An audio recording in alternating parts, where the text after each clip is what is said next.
I'd like to call to order a special council meeting for Monday, July 22nd, 2019 to order. The agenda. Councilor Norbert. That the Monday, July 22nd, 2019 special council meeting agenda be approved as presented. Seconder, Councilor Majinski. All in favor? Number 3, adoption of minutes. 3.1, adoption of council meeting minutes for July 8th, 2019. Recommendation. Councilor Majinski. That the minutes of the council meeting of July 8th, 2019 be adopted as presented. Seconder, Councilor Lehman. All in favor? Carried. 3.2, special council meeting minutes for July 10th, 2019. Recommendation. Councilor Lehman. That the minutes of the special council meeting of July 10th, 2019 is adopted as presented. Seconder. Councilor Noberry. All in favor? Any business arising from the minutes? Mr. Wall? Okay. Move right on to number 5, petitions and delegations. 5.1 would be David Durrant. David Durrant from Strata PGS 335 to request planting of 5 trees by Public Works at 340 Northgate. Welcome. Thank you very much for having me, councillors. My name is David Durrant. I'm a resident of Tumbler Ridge. I've been a resident of Tumbler Ridge for 5 years, and I live at, as you have mentioned, 340 Northgate Street. For those of you who aren't familiar where Northgate Street is, or the condo that I'm talking about, it is the condo immediately across the street from the fire hall. Now, typically what we would do is if we wanted to do some landscaping, which is our intention, we would go ahead, maybe we would let the neighbors know what we were doing and we would proceed. However, the parcel of land that we're talking about, where we would actually like to see 2 trees, not 5 trees, but 2, that property planting trees along Monkman Way Boulevard. They're beautiful work that has been going on by the municipality. We would like to see 2 of those trees installed. So what we're hoping is that if you're carrying on with that program, we would like to see 2 of those trees placed, in the front of the property as well. Not close to the building, but a ways away from the building, which allows them, which will allow them to grow, but not so close to the road that it would interfere with snow plowing. The second part of that is that we have we have gone to Twin Sisters Nursery. We have priced out trees. I have purchased a number of trees at the site that I work at, and those trees are about $100 a piece. And so they're not, I believe, as expensive a tree or the size that you have been planting along, but they are still a 9-foot tree, which is a substantial tree. So we would like to see 2 trees planted, and the last part of the presentation is that we're also prepared to pay for them. So, and we're hoping that the council will come out and dedicate the 2 trees along with the Strata Council. And for the councillors who don't know, our Strata cuts the grass, we do some watering, and we would look after these trees as well. Okay. Are there any questions? So instead of 5 trees, like it says in our report, you're looking for 2? Yes, 2 trees, please. Okay.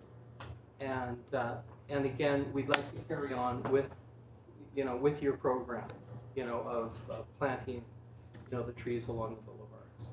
Okay. Is there any questions from council? Councilor Majinski? Thank you, Acting Mayor Kirkhoka. The trees, are you expecting the district to install them, plant them? Yes, please. And I would go up to Fort St. John and pick them up, and bring them down. If that would be easier for the municipality. I could work with your town administrator, in coordinating that, but we'd like to go get 2 trees, and we would like the town to plant them, and we will look after them. Good. Councilor Norbert? So I think it's a great idea. I mean, it's proposing a win-win for both of us. Now, the idea of planting the trees is it to give sort of like a visual break from the street side, so that you guys have a little more privacy, or is it just like get more of a park appeal type deal, or? That's exactly what it is. You know, there were trees there.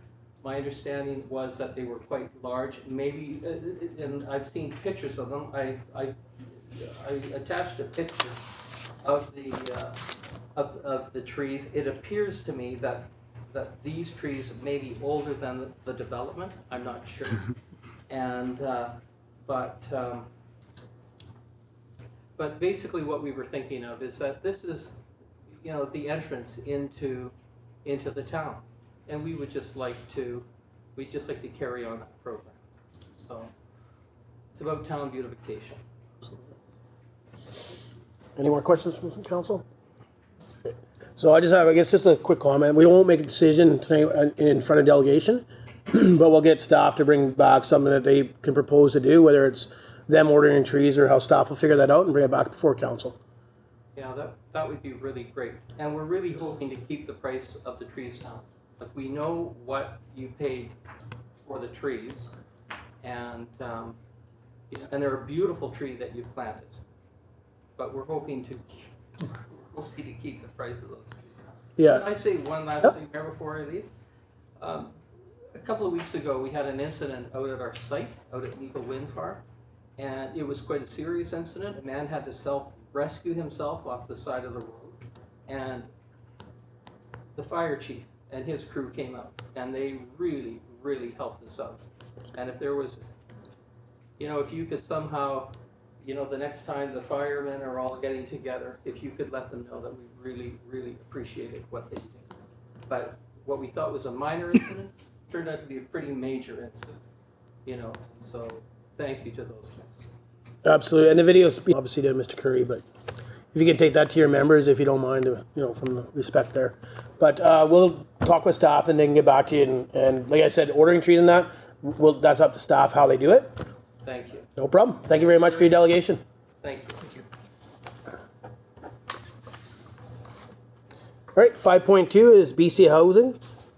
Malthy Tohill to provide an update on the Tumbler Ridge project. Hope I said that right. Well, that's okay. I've lived with it for a long Probably have better than I do. Anyways, thank you, Mayor and Council, everybody for having us here today and give you an update on Chamberlain Place. And my name is Malthy Tohill. Wow. It's all good. I'm the Regional Director of Operations for BC Housing for the North. And with me is David Shea, nonprofit portfolio manager for BC Housing. So this is a lot of David's area around the, in the nonprofit sector anyways, of being a portfolio manager. So yeah, Chamberlain Place, boy, it's been there for a long time. There's 20 units there, I think you're well aware of. 2 of them are being used for palliative care. One is tenanted as we speak right now. We have done a review of those buildings. A lot of them are in really rough shape. We were wondering sometimes if things were to bounce back, we wanted to be able to respond to that. But we are going to have a consultant come in, take another look at a number of those buildings.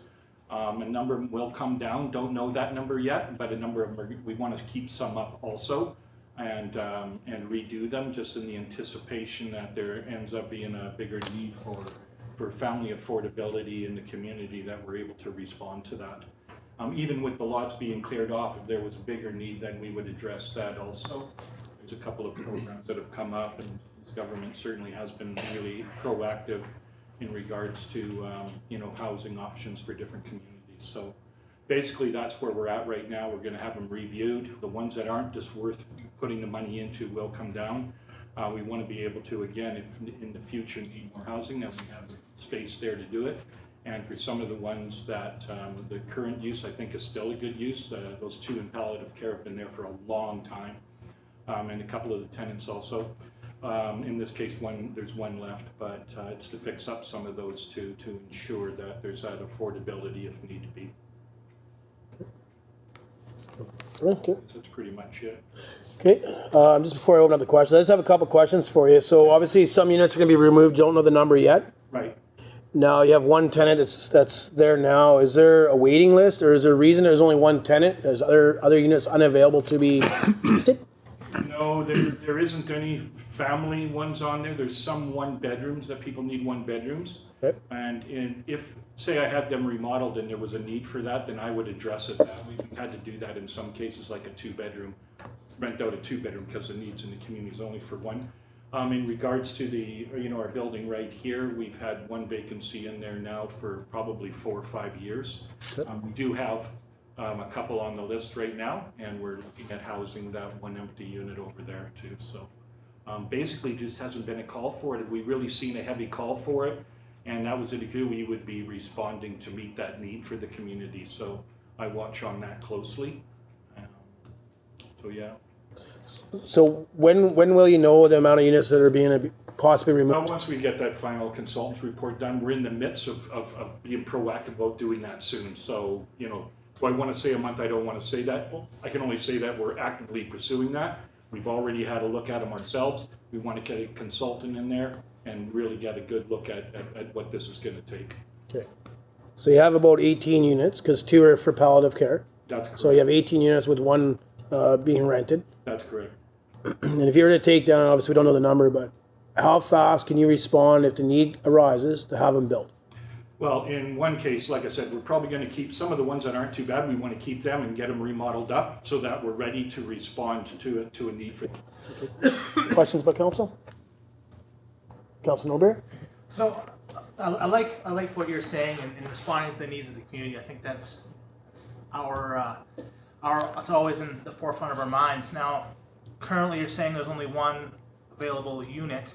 Now, as the need arises, what sort of plans do we have moving forward if there is a need beyond that one empty unit? Well, I think we would have to, or the council would, you'd have to project that a little bit. Would probably good to do a need and demand study, maybe do a housing study for yourself and look at some of these now all across the north, right? I mean, we put a lot of housing in a lot of small communities, so I think really my first step always usually is if a nonprofit, say, comes forward with one of our housing programs. First thing we're going to say is there a need and demand study done so we can try to get the numbers somewhat right.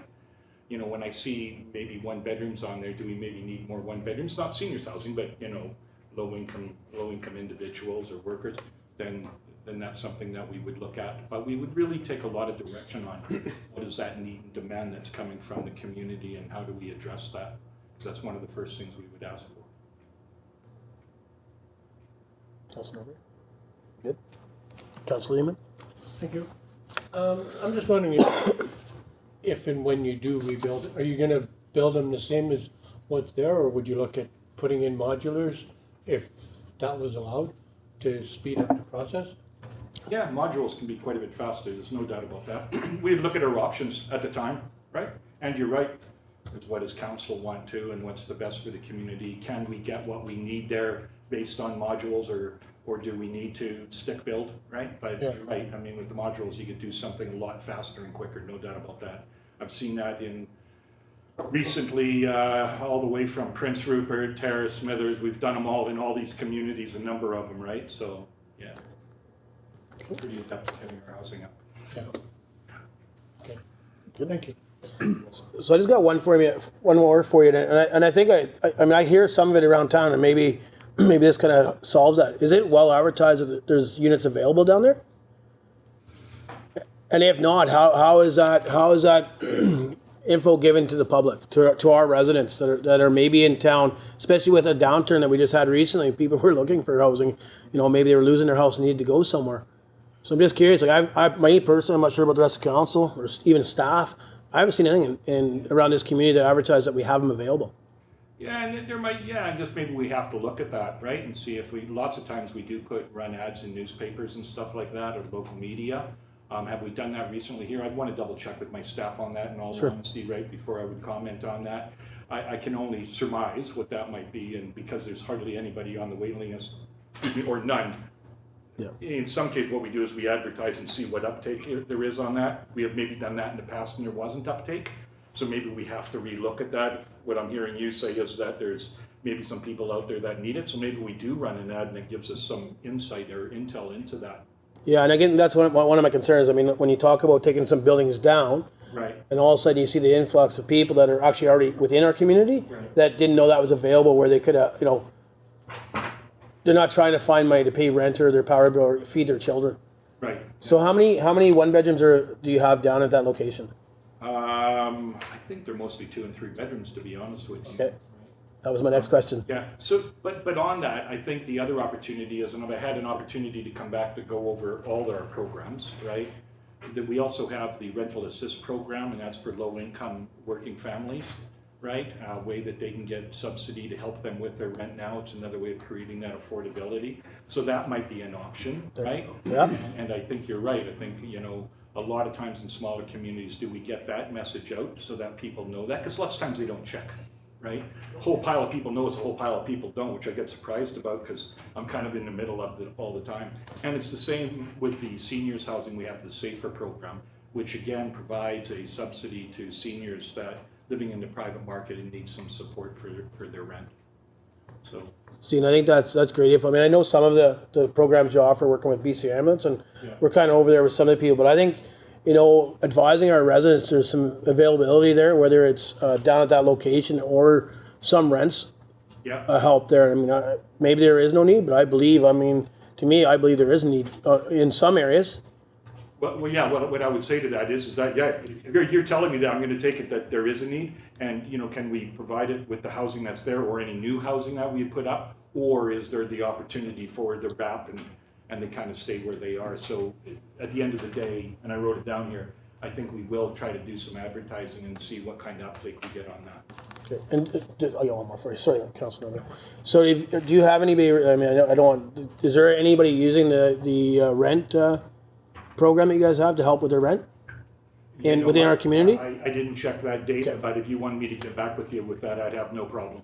If you could just maybe contact staff, would be Mr. Wall. Sure. I'd be just curious that, and same if any other questions that you couldn't get the info for, if you just want to pass it on to Mr. Wall, he'll pass it on to council. Get you the RAP and SAFER numbers. Perfect. Councilor Milberg? Yeah, so I guess thank you for highlighting the rental assistance program.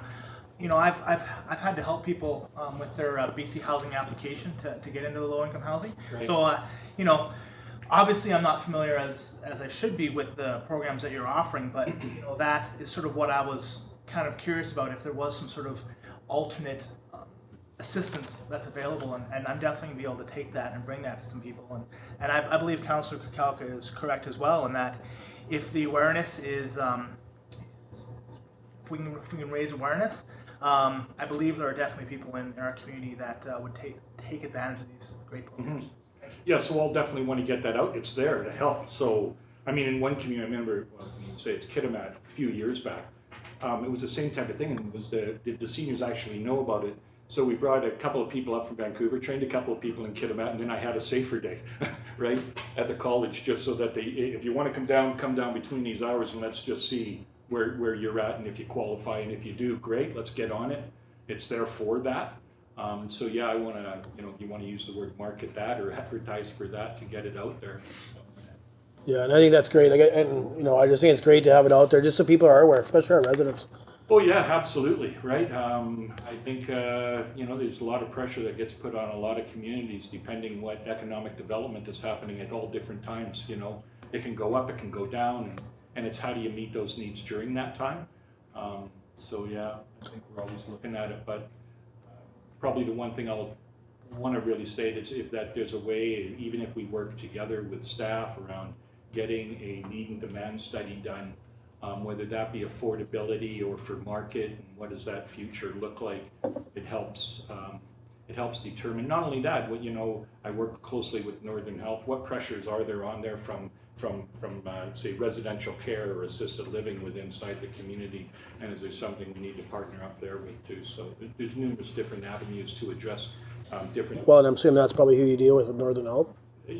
Sometimes, but mostly I deal with like Penny Anguish or Kathy Ulrich and them. So once you guys come in and do an evaluation on the units, do you plan on coming back in as a delegation to inform us how many units you're planning on removing or that? If that would be your wish, I'll be sitting in this chair. Council?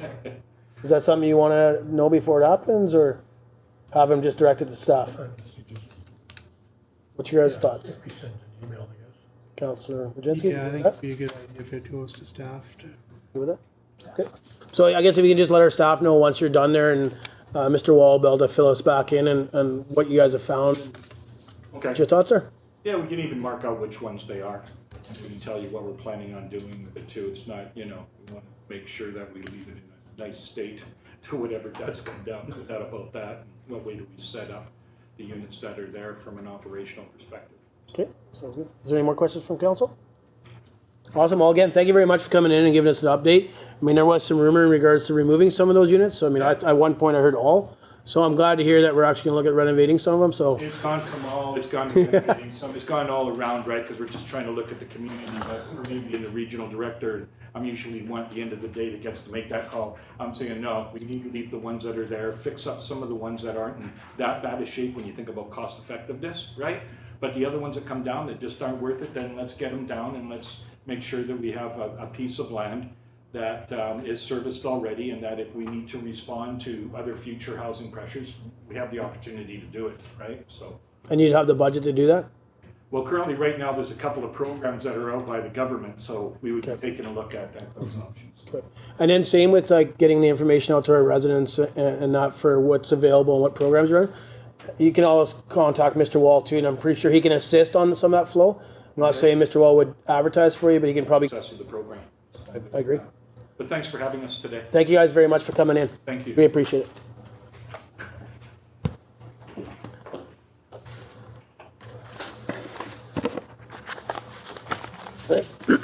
Okay, we're going to move on to correspondence.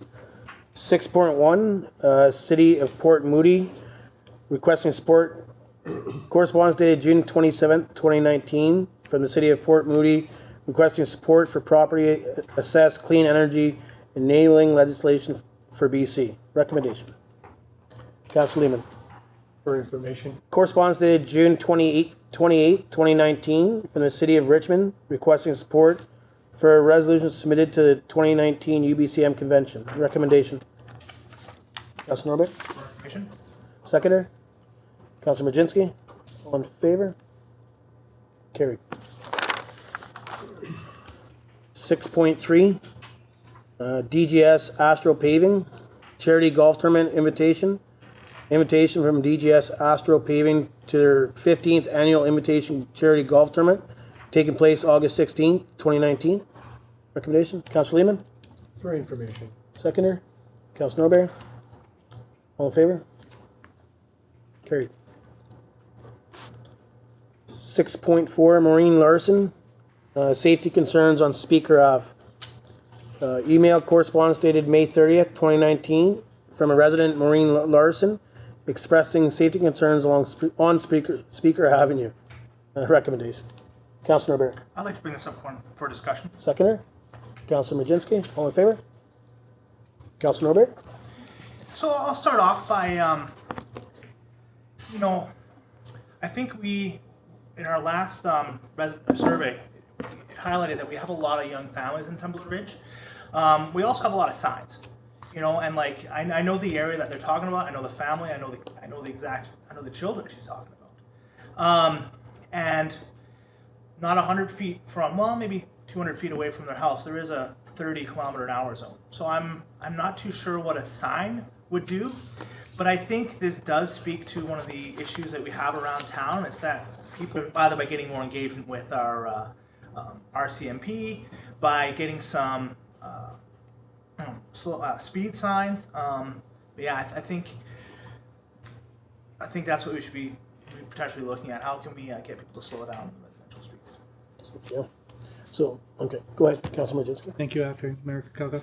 I think it is important that we address this because, I've noticed it and I've been part victim of an incident with a speeding vehicle. So I think, and the speed sign was posted at 30 and was disregarded. So maybe we have to look at the RCMP to maybe look at some more enforcement or just be out on the streets, whether they're just in those areas and assess it themselves. That's all I have to say on that. So I actually had, actually before the agenda came out, and it's actually for personal issue, it's for Peace River Crescent. I actually contacted the RCMP myself, had a meeting with the staff sergeant. And he brought up Spieker, and he'd heard some concerns, and I guess it didn't go directly to the RCMP. I believe it first went to our mayor. So Mayor Bertrand had talked and spoke to him in regards to some of the speeding or concerns from residents. I don't want to put the number out there, but I believe they've been down there 2 different times and actually did a speed check. So they had radar set up, and besides their traveling radar, actually stationed our radar. I believe they picked up 1 person in one day that they ran it. Like they did it for 2 days. It's ongoing for them too. They said they're going to continue doing roaming. If residents are having concerns, the best thing to do is obviously call the RCMP and advise them. And they're going to, like he said, we're already out there, but they have no problem going out and dealing with specific areas and trying to do radar zones or whatever. And like I said, they picked up 1 gentleman, or 1 individual. One thing he did say, it looks like too, when he's down there, when he did it one day himself. Like he says, when they come down the hill and around that tight corner, he said it actually looks like they're going faster than they actually are. And he told examples where he thought somebody was probably doing 45 or so, and they were actually doing 28. He said the way sometimes it comes down, he said it looks like they're going faster. And I'm not saying they're not speeding. 4 hours, and if it's not the right time, then obviously it's harder for them. Right? If they go sit there for 4 hours and don't get to anybody, then in their eyes, there's nobody speeding. All members have been, that's one of their things, is speeding, obviously law enforcement, or traffic enforcement, but I mean, Councilor Norby, you mentioned something about signage. I drove down there, and I mean, there's quite a few different signs along that street from the top of Burgeon all the way around to Spieker and 30 Zone. So, I mean, I don't know if we can put any more signs up, and I mean, I feel for the resident, but I think we're feeling it in some of the residential areas besides Spieker as well. Councilor Norby? I think you hit on it very well, and I tried to pass along to others as well. Like the people that you have to get in contact with the RCMP, right? Like talk to them, let them know what's happening, so that they're aware of the issue, so that they can get out there and help enforce it. Because ultimately that's what they're there to do. And I'd wager a guess that every single RCMP member has children in Tumbler Ridge, and they have young children the same age as Michael. So they want to curb this issue as well, but they need to be aware of where it's happening, when it's happening, so they can react to it. Yeah, absolutely. Councilor Lehman? Thank you, EMK. There's a couple of things. I've seen the RCMP out quite a bit in the last little while, so I know they're out on the streets. But I mean, you look at the school zone and you go through there, you're doing 30, and there's people on your tail because they want to do 50 and 60. It's brutal. So signs, you can put up a whole whack of signs, but if people ignore them, it does no good. So I think what the police is doing is a good step. I think you got to start nailing some people, and then the word gets out, and then maybe they'll slow down. If they don't, they'll get pinched. Yep, I agree with you. You agree with that, Councilor Moore? Good. Okay, 6.5, Ministry of Energy and Mines. Correspondence dated June 27th, 2019, from the Minister of Energy and Mines, informing of the invitation of an interim, help me out, moratorium, thank you, on new resource development. That's a big word for me. Recommendation, please. Councilor Member. For information. Seconder. Councilor Lehman.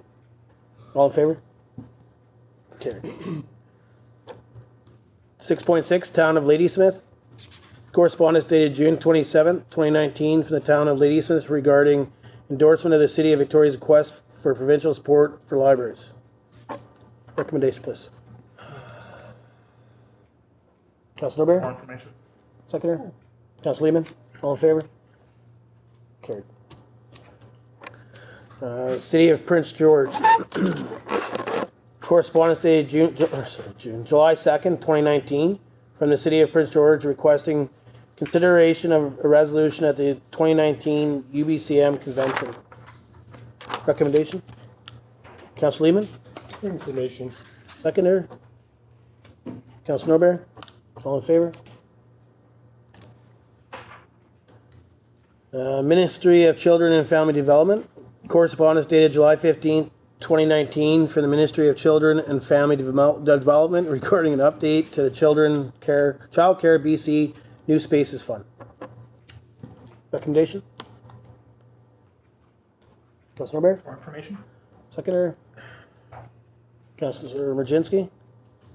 Okay, all in favor? Carried. You guys go. Bylaws. 7.1, Council Procedural Bylaw number 678, 2019, final reading, recommendation. Councilor Merginski?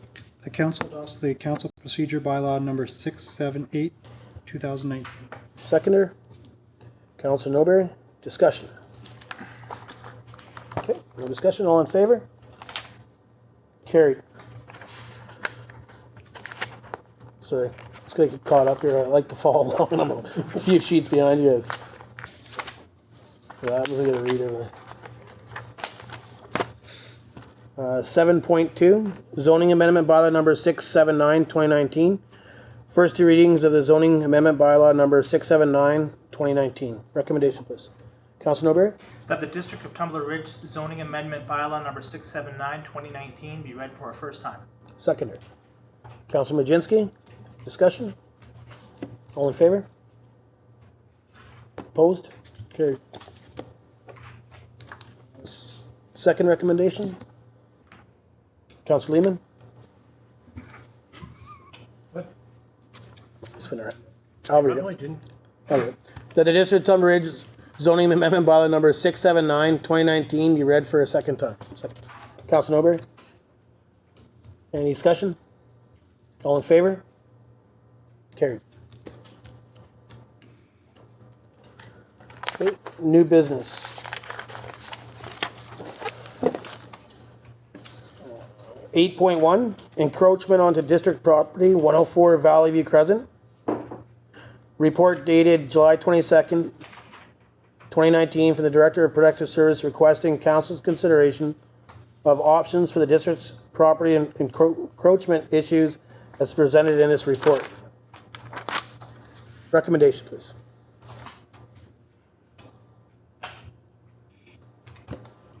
Okay, I'll read it. The council entered into a contract with Mr. Heaton regarding a lot landscaping and the placement of the retaining wall on the district property, requiring the homeowner to repair, upgrade, or remove the retaining wall at their expense at the sole discretion of the district. And that the fence Mr. Heaton has proposed to place along his current property line, that the fence Mr. Heaton has proposed be placed along his current property line, and that the costs associated with the development of a contract be the responsibility of the homeowner. Seconder. Councilor Merginski. Open for discussion. Councilor Norberg. Yeah, so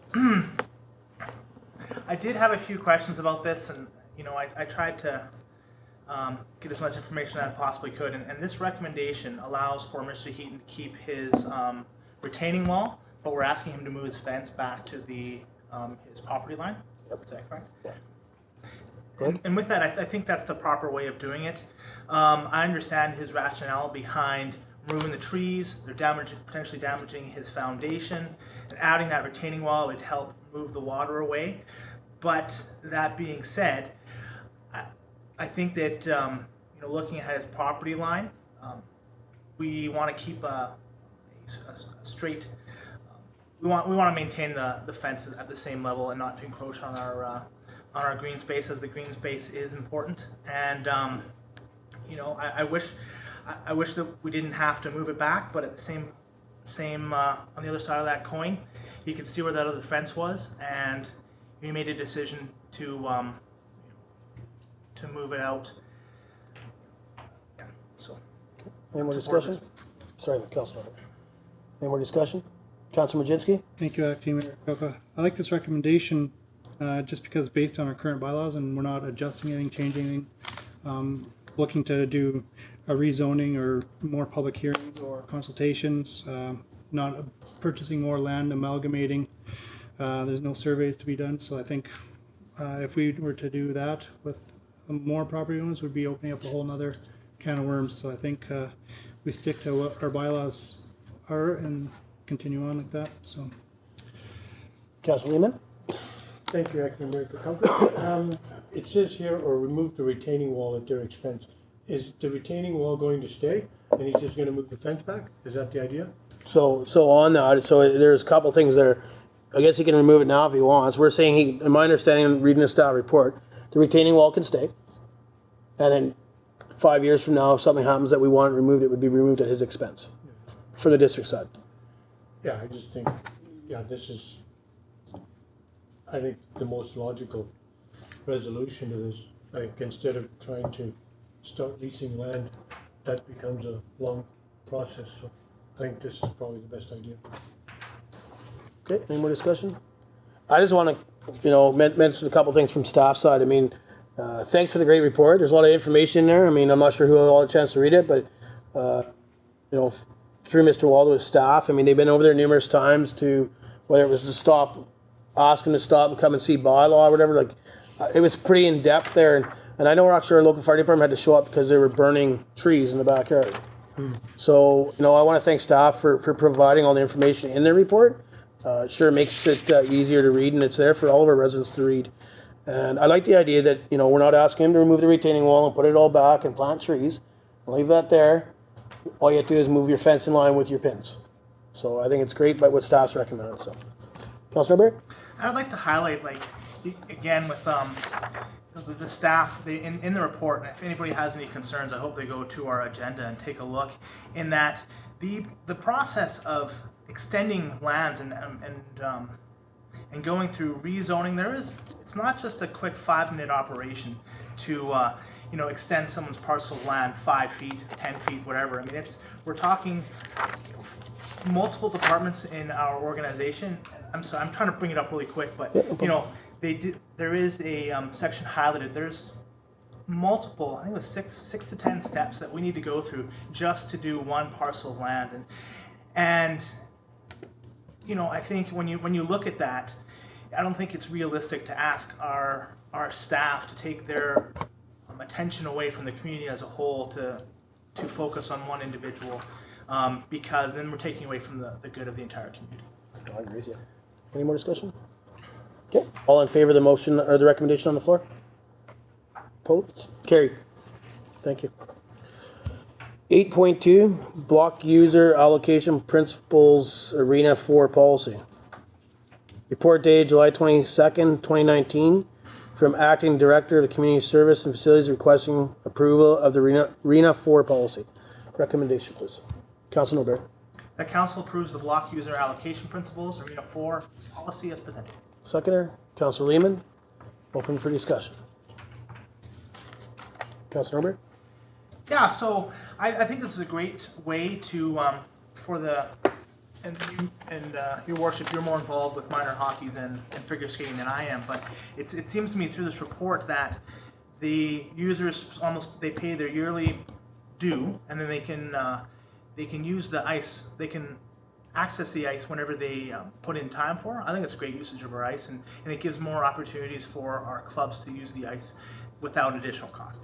Yeah, so hats off to you, Councilor Norbert, because just saying that, I know Mr. Wall worked on this for a couple of years before we actually, or maybe some groups understood the whole process of it.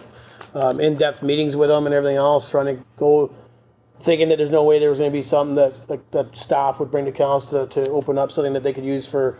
This year there was a PB tournament here, the A finals were held here. There was no cost to our local minor hockey.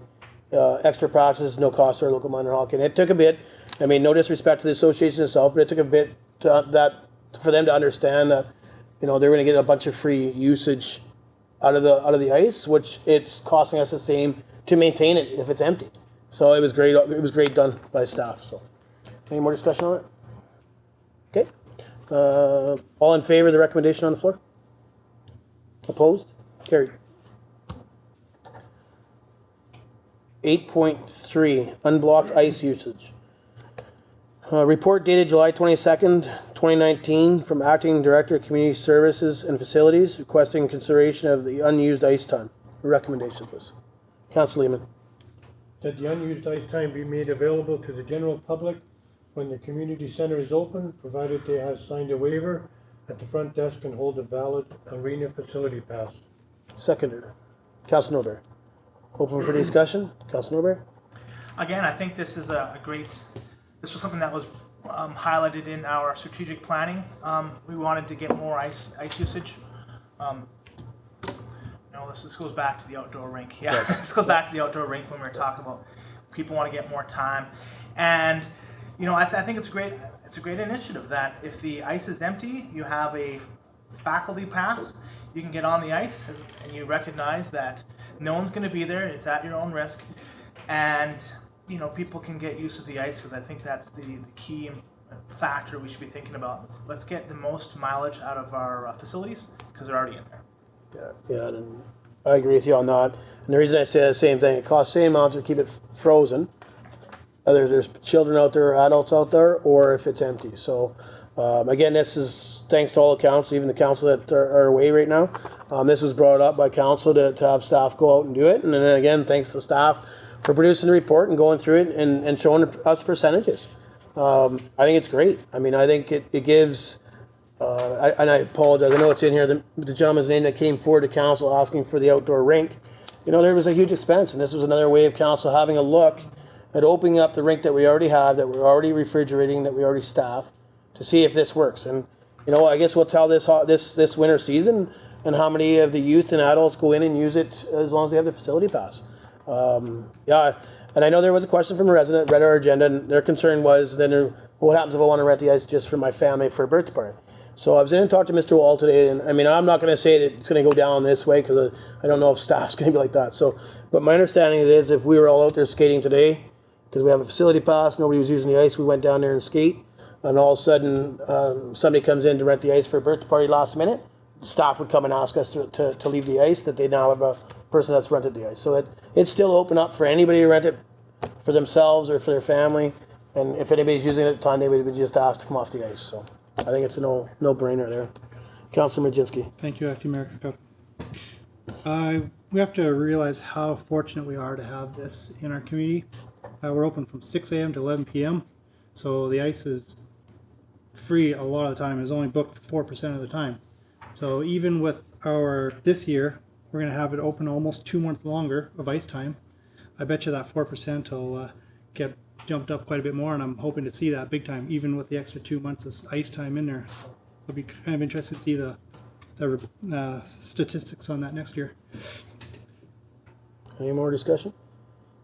So I guess just to Mr. Wall, if I may, do we plan on tracking those percents for the first year or first few years? Is that something from staff? We'll do our best to track. I mean, it's going to be difficult, because you're not always going to know when people are on there, whether or not this is being utilized. And another way to track it too is just to see what our sales of arena facility passes are. Absolutely. Just in regards to the wave signer, I guess, and I just thought about that when you mentioned the front desk, how will that be confirmed that an individual has signed a waiver?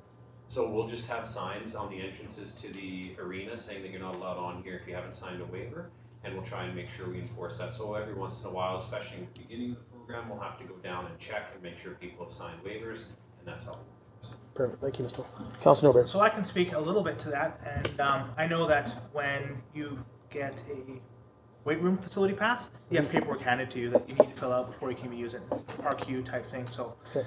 I would assume something similar. You can tell I haven't used a weight room. I'm always here, buddy. Any more discussion? Okay, call the question on the recommendation on the floor. All in favor? Okay, carried. 8.4, Tumbler Ridge Global Geopark Society Land Lease Amendment. Report dated July 22nd, 2019, from the Director of Corporate Services, requesting Council's consideration of a 15-year lease agreement with the Tumbler Ridge Global Geopark Society. Recommendation, please. Council Lehman. That council authorizes the mayor and corporate officer to sign a lease amendment agreement for the Tumbler Ridge Global Geopark Society's land lease to extend the term to 15 years, ending June 30th, 2034, for the purpose of creating a geo-interpretive center in the downtown core of Tumbler Ridge. Seconder, Council Norbert. Open for discussion. Okay, I actually don't have really much. I just want to make a comment, and I'm going to make the comment just because there is somebody in the gallery from the Tumbler Ridge Global Geopark Society, and that was the concern we had in the previous meeting. I won't say we, I always say we, and I shouldn't say it that way, but I brought up in regards again to the Hartford Gardens, and did we do enough to make sure residents knew what we were building, and stuff like that. And I just want to say hats off to the Geopark. You're sitting in the gallery, but I know the Harvard Gardens has somewhat been dealt with. Hats off to for whatever you guys had to go through and do that.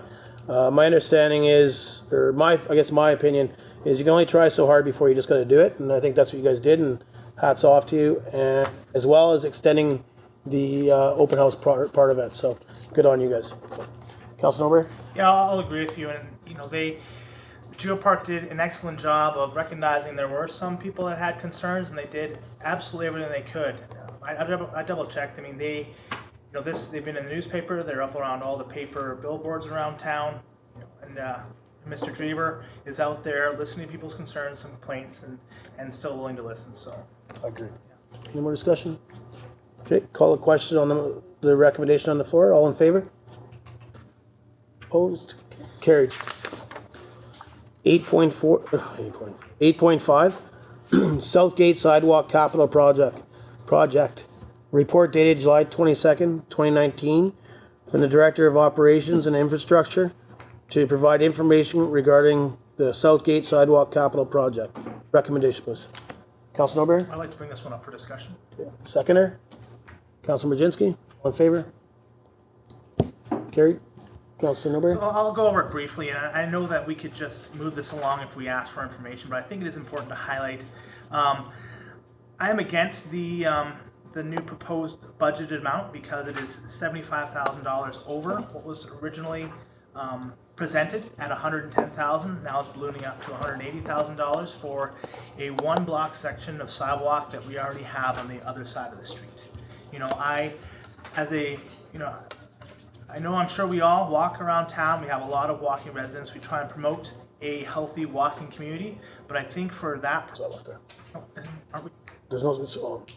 Yeah, I was just gonna. So there is no sidewalk. So the sidewalk we're talking about is right out here in front of us, right across from the Legion. Between the Legion, Chevron, and the Twin Mountain. There's no sidewalk on either one of those sides. I'm not disagreeing with you. I'm just letting you know there is no sidewalk. That's the sidewalk. This one here we have a sidewalk, but it doesn't go all the way across. Go ahead, So Councilor. I got wrong information. I thought it was the street right here that we were talking about, not the other side. That being said, still. Oh, Councilor Lehman? Yeah, thank you, Premier Kirkhofer. I agree with Councilor Norbury for once. That's an exorbitant amount of money, I think, for that short of a track. I mean, even if we just had to go to gravel for now, or I don't know, but that is a lot of money for, like, the Yellow Brick Road. No thanks. So I was in and talked to Mr. Wall. Did I miss you? No. Okay, sorry. I was in and talked to Mr. Wall. Maybe Mr. Wall wants to just kind of go over this. I believe we're going to send it back out. So I just, Mr. Wall, if you just want to fill the rest council in on it. We're going to make a change to the project, reduce the scope. It's important in tendering to remember that you can't just, when you go out to tender, you can't just reject a project for any reason. We have a good reason here. It's significantly above the per unit cost that we've paid before. It just goes to show partly how difficult it is to estimate cost in the future, even year from year in Tumbler Ridge. But what we're going to do is reduce the scope, put it back out, and hope that we get a little bit more competition coming in on the bid. So where this comes into a risk for council is that if you decide to increase the budget, we can promise that it'll get done this year. If we go out back to bid, there's a risk that it doesn't get done this year. There's a chance that it does too, and I think there's a good chance it gets done as well. But I think given that we're so far above what the budget is, it's worth just reducing the scope, sending it back out to tender, and seeing what we're able to get. Thank you for that. So I actually was in and talked to Mr. Wall, and I was going to let him give that spiel there. And I'm not here to go after anybody, but I did get some information, and I know from previous, and I mean, no disrespect to him, I know the chamber is still working and trying to get that group together and stuff. But a lot of our stuff like this small, okay, I don't want to say it's small stuff, but to me it is. Normally, I think, and Mr. Wall, if I'm wrong, please correct me. But normally we try to send it out, like staff would send it out. Hopefully the chamber can send it out to its memberships too. So and I just think that with until the chamber can get full with their board, I think that's a little tough too. So I think we relied on that a bit too. And then when it comes in with a budget like that, it's I'm glad to see staff's going to send it out. If it does get done this year, hopefully it'll be done next year. So okay, we're all good with that. There's no action needed, right? Okay. 8.6 District of Tumbler Ridge Jackets. Report dated July 22nd, 2019, requesting council's considerations of jacket design Jacket design styles for mayor and council. Recommendation, please. Councilor Norberg. That council directs administration to purchase one jacket for the mayor and each councillor, and that mayor and council each advise staff on their chosen jacket style and sizes prior to August 1st. Carried. So, Mr. Wall, we would just talk to who?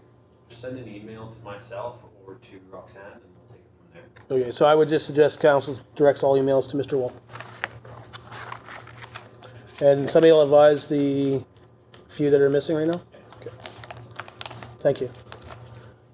Schedule of meetings. So for August, I'm not sure if anybody has anything. Everything's good. So just a reminder, on August 11th is the governance workshop at Town Hall at 9 a.m. I think it was a Survey Monkey, I think that's what we used. That was sent out and that was the date that was picked. So just it's on our schedules. Anything else from council? Okay. Notice of motion. Does anybody have any notice of motion for the next one? Okay. Councillor's business. I know Councillor Norby would like to talk about his report. Councillor Norby. Yeah, so I did send in a report, but I would like to talk a little bit about our meeting and give some a heads up for a couple of things that are coming that to expect. One, we had the first look at the age-friendly plan, and I think the key takeaway from there is, I believe there might be some barriers to the services that are being provided because the age-friendly plan highlighted a lot of resident concerns, but the professionals brought up that a lot of their concerns they're already addressing. So where's this? Because I think that might be the key of raising awareness. Now, there's a couple of things upcoming that I would just like to highlight to councillors in that the Imagine grant, Imagine BC grant is upcoming, and we're planning on putting in a grant for health and geoparks project. But until we have that prepared and ready, I'll bring that to council so we can make sure council approves of this potential project. And something upcoming, which is we're working on a health week. So last year, Mandy Battenfelder, I believe, she put on a diabetic health fair last year, and where we want to expand on that this year, and we're hoping that we're going to have a bit of a transition year where we do have some things planned upcoming, but so expect from our next meeting to have some sort of recommendation coming through on us asking for support, yeah, because I believe that we have a real opportunity to raise awareness of health and promote health in our community. Anything else from council? So just on when your comment there about the disconnect, I think there's some disconnect there with BC Housing. I think there was some things they offer that maybe were, I think there was a couple I was unaware of, but I think there's quite a few that they mentioned tonight that residents could be unaware of. So I think, again, disconnect there too. So I think that's a good comment. The one thing he said about the grant there for the health in Geopark, Mr. Helm sits on our Mayor's Health Task Force as well, and he brought it up there. We kind of discussed it all before, and I think he's coming in September, I believe, or he might even be in August. I'm not sure. He's coming in looking for maybe a possible grant aid to push this through. So just so you guys know that too. I'm not sure if you guys are aware of that, but maybe we need to hold off as council. But it was discussed with the mayor privately, I guess, and how many he's applied for 3 different grants and been turned down on all 3 grants. So, Councilor. So this would be going for he's not asking for any money from the district. It'd be going to the Imagine BC grant for from grant funding. I just know that he's tried 3 other grants and been turned down. So I know he was asked to come in as a delegation from the mayor, just in regards to the same thing, that he's been turned down 3 times, and it sounds like it's a great project. He's talked to us about it on the mayor's health task force as well, and I heard it again at the Geopark meeting. So I'm not sure when your grant's due or when you guys are submitting that. Councilor. It's in September, Okay. and I believe he did mention that it has been successful in the past, but he has some new, fresh ideas, hopefully to get access to that funding. Cool. Perfect. Thank you. Anything else? Okay. 11, question and answer period. Any questions in the gallery? In the media? Good. Okay. 12, resolution to close meeting, nothing. Adjournment. If we get the recommendation. Council Noberry. The Monday, July 22nd, 2019 special council meeting be adjourned. Seconder? I'll second that. Discussion? All in favor? Carried. Thanks, guys.